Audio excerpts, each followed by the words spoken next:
Hello, this is Taha. This is Anaina, This is Movie Masala. and we're here to yap at you about films we watched recently. And today we're doing The Phoenician Scheme. The new Wes Anderson film. I'm sorry. Me? No. I was in disguise. Oh, Dr. Lanceman. I recognize this assassin. Who hired you to kill me? Oh, no. Suicide pedal. Okay, so I don't need to explain a Wes Anderson film, right? No. We know what a Wes Anderson film looks like. Yeah, I can imagine the colors right now. Exactly. Okay. And I'm not the best person to describe colors anyways.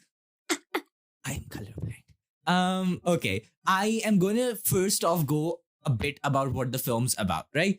The film stars Benicio del Toro playing this, let's say, business tycoon, the best way to describe it, who's wanted by multiple government, multiple businesses, who's like doing schemes to earn money, is explicitly doing a lot of bad things, like causing famines and like slave labor and everything. As business tycoons do, and is kind of the richest person, keeps surviving. The film literally opens with a plane crash and him surviving holding some guts, right? You know, but in the most Wes Anderson way possible. Yeah, it don't look ugly. It looks like, Pretty. Monet painted. Yes, it. exactly. This is the last like big scheme he's running, and he has like, I don't know, like 10 sons and one daughter who's the oldest, and he wants to give everything away to his daughter who's decided she wants to be a nun.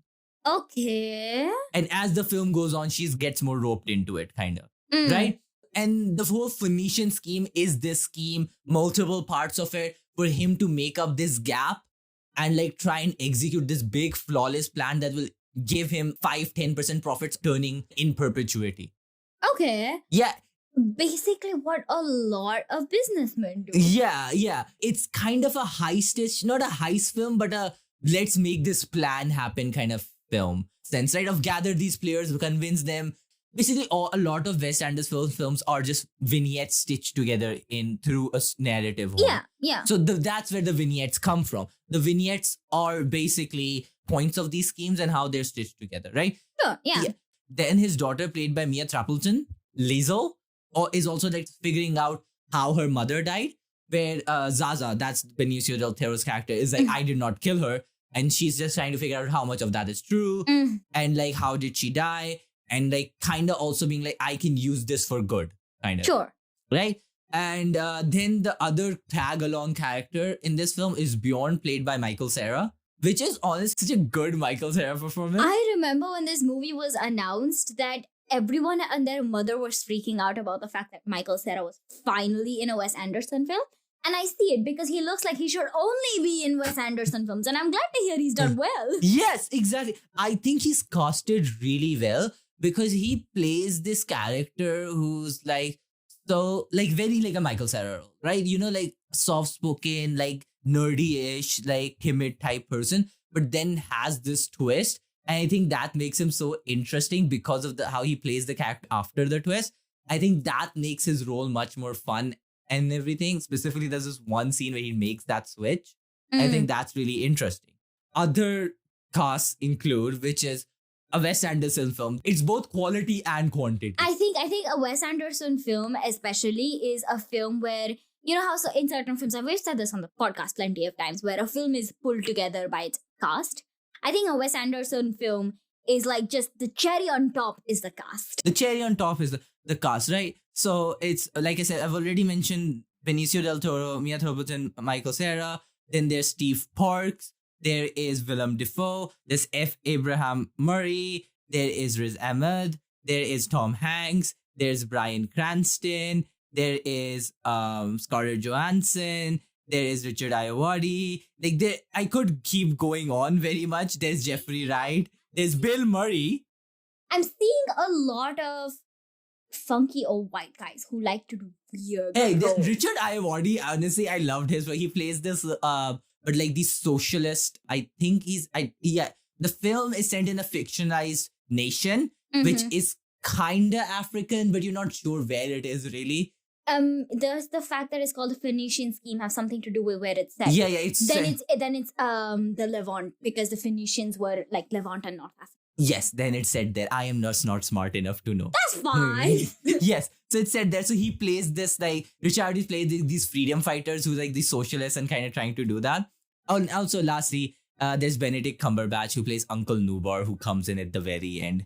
So they, again, the cast is stacked. You go for these like cast performances that are such like rich and dense and amazing, right? And then it keeps building on. Now I want to get to like how I feel more about this film, right? I personally, there is something that like after I left, I was like, watching a Wes Anderson film is always enjoyable because it's just so meticulously done that you enjoy how everything comes to place.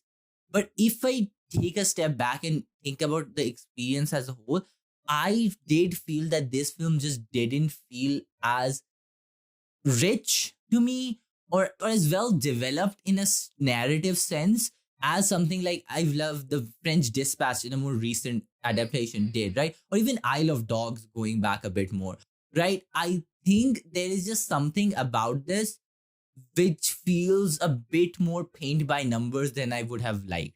I think it's the Ridley Scottification. Elaborate.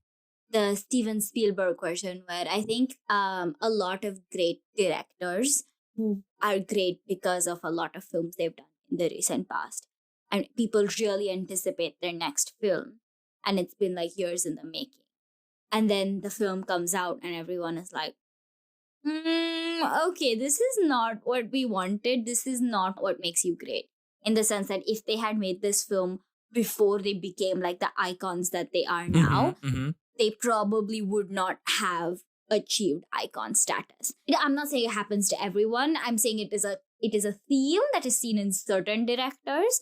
I hope to never see it in a lot of directors, but it is something I have heard of and witnessed. So it's I can understand the disappointment of it, because that is the reaction of a lot of people when they watch these newer films by iconic directors. Yeah. I get that, right? It's like Ready Player One is a Steven Spielberg film, but it feels very much Steven Spielberg asleep at the wheel kind of film. Yeah, it's kind of them making a film because they have to make a film to stay relevant. Kind of. Yeah, it feels like Wes Anderson mannerisms coming to play, but it just doesn't feel... There's nothing more. Yeah, there doesn't feel nothing more. Like, I thought it was an interesting setup with Zaza, and how I felt like this guy just feels like Elon Musk-ish, right? But because he's played by Benicio del Toro, he's just much more charismatic than Elon Musk. He's more charismatic than even Elon Musk thinks he is, right? So that's why I think like this film does remain entertaining and good. And Mia Threapleton is really fun in this one, and I think she also brings a lot to it.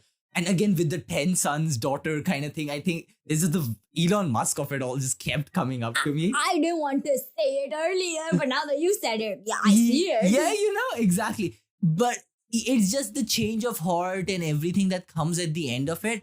It just felt too simple, or it never Too felt neatly tied up. Too neatly tied. I just didn't feel like it had the heart that some of his other, like it. There's some like grit that Wes Anderson also has. I think Wes Anderson also has a strangeness. Yes. And perhaps what I think I'm gathering is that strangeness was missing. Yes. Why I liked French Dispatch is because there was some messiness to it. Not in the sense of it's made, because he's acknowledging some messiness that is in reality, right? Mm-hmm. What Wes Anderson is doing with when he presents something like this is he's in one way making like the reality a bit absurd, but then highlighting the real elements within it and why they shine so brightly. The reason Wes Anderson's film feels so colorful is not because they're a barrage of colors, is because it's a very limited color palette, and that's why the colors are so that's why when he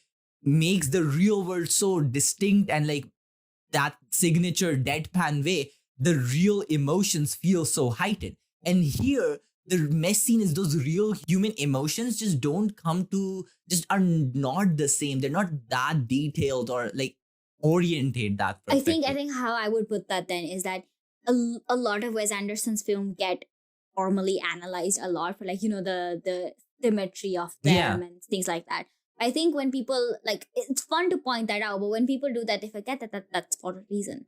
Like all of those formal devices, like the colors and the symmetry and the kind of the way in which it's shot, they all have a purpose to create these kinds of worlds that are Yes. meant to be specifically separate from reality, but also reflect it in a strange, weird, absurd kind of way. Yeah. And what makes those films good is that there is that intention of the strangeness and weirdness and grit behind the formalistic elements. But I think what you're trying to say is that this film has all those formalistic elements. It just doesn't have the thing behind them that makes them what they are. Exactly. It's not as drab as, like, I would say, like those AI Wes Anderson things or Oh my like the God, those are TikTok so trends. shit. Yeah. Also, some of those TikTok trends are actually good because when they're done by creative people.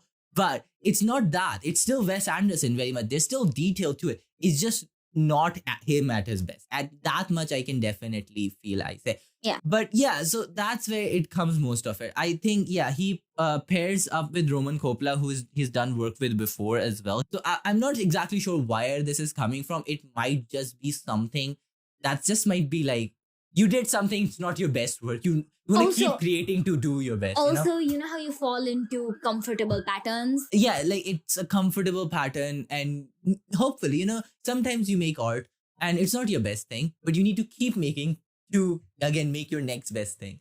So, it's fair. Yeah. It's not an unenjoyable thing. It's Yeah. much better than a lot of things you watch. It could have been better. It could have been better. And I think that's fair to say. That's fair to say. So yeah, those are our thoughts. Thank you for tuning in. This podcast is produced solely by us with musical assets from Pixabay. If you enjoyed, please do subscribe and share. See you again next time. Bye-bye.